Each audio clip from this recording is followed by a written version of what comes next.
Okay, so we are going to be going through 6.5 linear inequalities.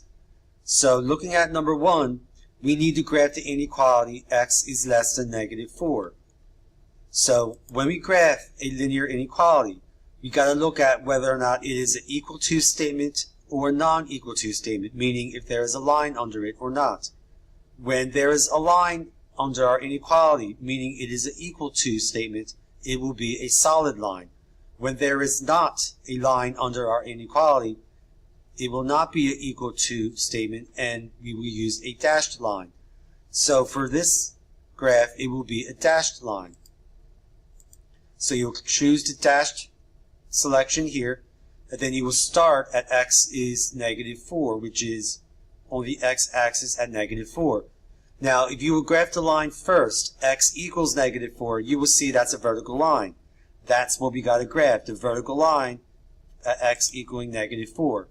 Now look at the direction the inequality is pointing. In a vertical line, the way it's pointing is the direction you'll shade at. So it's pointing to the left because it's less than negative 4. All the points where x is less than, that will be to the left of it. So you will click the paint bucket and click it to the left of the vertical line. Press save and check your answer. And that's your graph. Okay, number 2. Okay, number 2, we are determining whether the ordered pair is a solution of the given inequality or not. So what we need to do is write down our inequality first and substitute in the point given for x and y, the ordered pair. So take out x and y. We have 1 is x and 7 is y. Now we multiply 1 by negative 5, you'll get negative 5. Negative 5 plus 9 is 4. Now we got to ask, is 7 less than or equal to 4? That answer should be no. 7 is not less than or equal to 4. So 1, 7 is not a solution to the given inequality. And that's number 2. Number 3, we are determining whether the ordered pair is a solution to the linear inequality. So again, we have y is greater than x minus 2. We need to see if 0, 6 is a solution. So we take out x and y, replace it with 0 and 6. 0 is x and 6 is y. Okay, so now we have 0 minus 2, which is negative 2. So 6 is greater than negative 2. And we got to ask ourselves, is 6 greater than negative 2? And yes, it is. So the point 0, 6 is a solution to the linear inequality. And that is number 3. Okay, number 4, we're graphing again. So we got to graph the line y equals x minus 5. So we start by looking for our y-intercept and our slope. Our slope is going to be 1. My y-intercept is going to be negative 5. And since there is a line under it, it's going to be a solid line. So graph it like we normally would, starting at negative 5. The 1 for my slope means I go up 1, to the right 1. And again, it's a solid line. Click the paint bucket. Notice how we have a greater than or equal to for my inequality. That means I shade above the line. So I click above the line. Greater than would be above the line. Less than would be below the line. So I shade above it, press save, and that's my inequality. So that's number 4. Let's graph number 5. Okay, so first thing we look at is if it's a solid or dashed line. There is no line under it here, so it will be a dashed line. Okay, so then my slope is going to be 2. My y-intercept is going to be negative 4. So I start at negative 4 and I go up 2 to the right 1. Okay, now I click my paint bucket. I notice it's a greater than symbol. That means I will be graphing above the line. Okay, again, greater than is above the line, less than is below it. Click save, check answer, and there is my graph.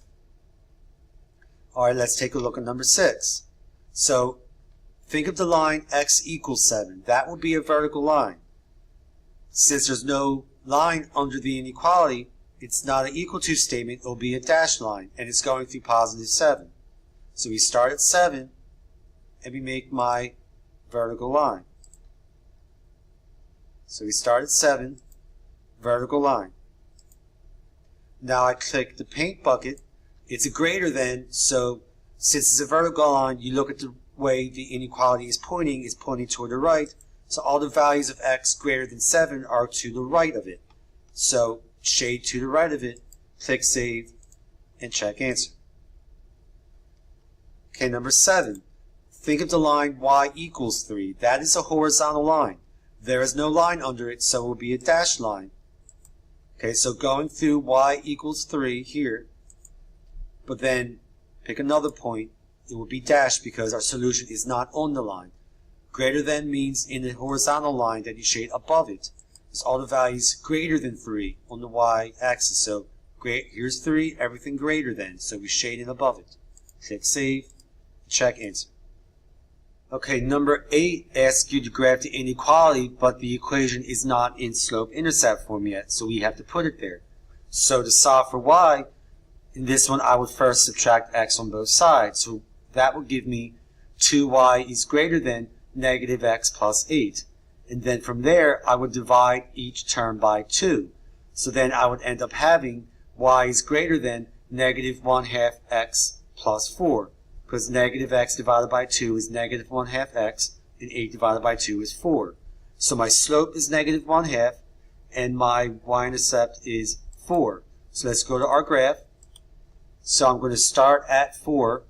Again, there's no line under it, so it's going to be dashed. So I'm going to start at 4. Negative 1/2 means I go down 1 to the right 2. And there's my line. Now to shade it, it says greater than. That means I will be shading above the line up here.